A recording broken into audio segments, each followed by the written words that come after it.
خوبصورت گاؤں میں ہر کوئی خوشحال تھا۔ قریبی پہاڑوں سے آنے والی ندی گاؤں والوں کے لیے ٹھنڈے، میٹھے اور صاف شفاف پانی کو لے کر گاؤں کے پاس سے گزرتی تھی۔ یہ پانی اہل گاؤں کے لیے بہت مفید اور صحت افزا تھا۔ ندی کی صاف مچھلیاں اہل گاؤں کی گوشت کی ضروریات کو پورا کرتی تھیں۔ ندی کے آبی جانور اس کی خوبصورتی کو چار چاند لگاتے تھے۔ گاؤں کے سامنے ندی کے اس پار ایک خوبصورت گھنا جنگل تھا۔ یہ سرسبز جنگل جہاں انسانوں اور جانوروں کے لیے تازہ آکسیجن فراہم کرتا تھا، وہاں بہت سے جانور اور پرندوں کو مسکن اور گھونسلے فراہم کرتا تھا۔ گاؤں کے لوگ اس جنگل کی لکڑی کو فرنیچر، ایندھن اور دیگر ضروریات کے لیے استعمال کرتے تھے۔ بہت سے لوگ جنگل کی جڑی بوٹیوں کو ادویات کے طور پر استعمال کرتے تھے۔ ندی کے پار جنگل کو جانے اور آنے کے لیے کشتیوں کا انتظام بہت سے لوگوں کے لیے روزگار کا ذریعہ بھی تھا۔ چند سال پہلے جنگل کے مغربی کنارے شہر کے ایک امیر آدمی نے ایک کیمیکل فیکٹری لگا لی تھی۔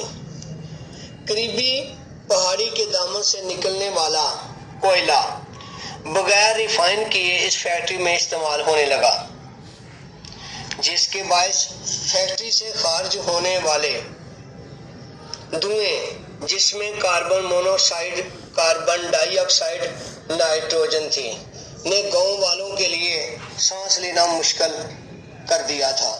پہاڑی کے دوسرے دامن میں سوئی کا مقام تھا، جہاں سے 1951 میں سوئی گیس نکلی تھی۔ یہ گیس بھی فیکٹری میں استعمال ہونی شروع ہو گئی۔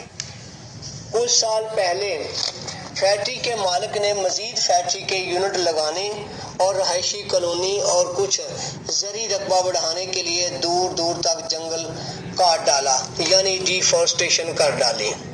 فیکٹری کے رہائشی کالونی میں بسنے والے ملازمین نے جنگل میں جانوروں کا شکار کرنا شروع کر دیا۔ بہت سے جانور اور پرندے شکار بن گئے، باقی بچنے والے جنگل چھوڑ کر چلے گئے۔ کبھی یوں بھی ہوا کہ فیکٹری کا کچا فیول باہر جنگل میں پھینکنے سے جنگل میں آگ لگ جاتی اور کافی درخت جل جاتے۔ جنگل کا کافی حصہ اس آگ کی نذر ہو جاتا، جس سے کاربن ڈائی آکسائڈ کا مزید ماحول میں اضافہ ہو جاتا۔ فیکٹری جو ویسٹ کیمیکل ندی میں خارج کرتی، اس سے ندی کا صاف شفاف پانی بالکل خراب ہو گیا۔ اس واٹر پولیوشن کے نتیجے میں مچھلیاں، آبی جانور اور آبی پرندے مر گئے۔ گاؤں کا ایک تعلیم یافتہ شخص جس کا نام عبداللہ تھا، بڑی مدت کے بعد باہر کے ملک سے واپس گاؤں لوٹا۔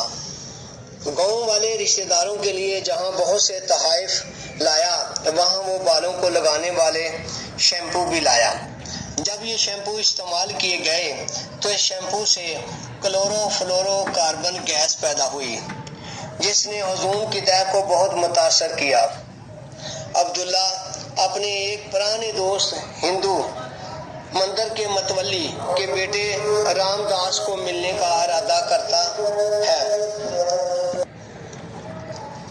رام داس کا گھر گاؤں میں ہر کوئی خوشحال تھا۔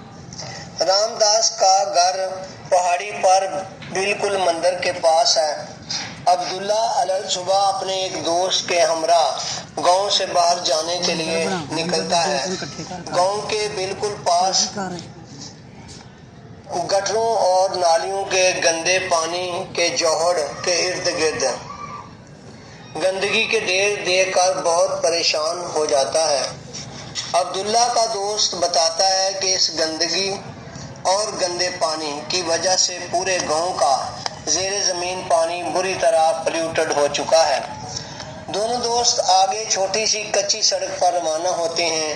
آگے سے چند شخص آتے ہیں، وہ عبداللہ کو پہچان لیتے ہیں اور عبداللہ سے ملتے ہیں، مگر عبداللہ انہیں جاننے کے باوجود نہیں پہچان سکا، کیونکہ ان کے چہروں پر سیاہ دھول جمی ہوئی تھی اور جسم کمزور اور لاغر تھے۔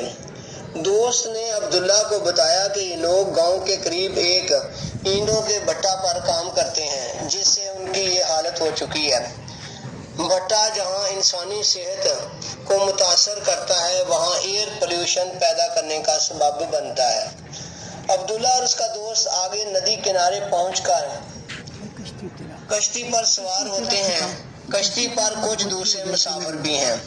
جب کشتی ندی کے وسط میں گہرے پانی میں پہنچتی ہے تو عبداللہ غور کرتا اور پوچھتا ہے کہ پانی میں یہ بلبلے کیسے اٹھ رہے ہیں۔ کشتی میں موجود بزرگ لوگ بتاتے ہیں کہ سالوں پہلے جب گاؤں کے لوگ کشتیاں بھر کر جنگل سے لکڑی لاتے تو طغیانی کے باعث کشتیاں الٹ جاتی اور ساری لکڑیاں نیچے پانی میں ڈوب جاتی۔ یہ لکڑیوں کی ڈی کمپوزیشن کے نتیجے میں پیدا ہونے والی میتھین گیس کے بلبلے ہیں۔ اس سے بھی ایئر پولیوشن پیدا ہوتی ہے۔ جب کشتی ندی کے پار جنگل کے کنارے پہنچی تو عبداللہ وہاں کا بدلا ماحول دیکھ کر بہت پریشان ہوا۔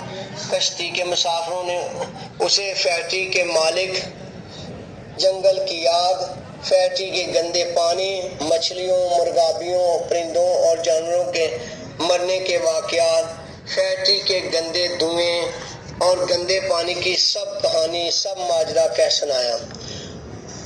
عبداللہ اور اس کا دوست بوجھل دل کے ساتھ رام داس کے گھر کو جانے والی پہاڑی راستے پر روانہ ہو گئے۔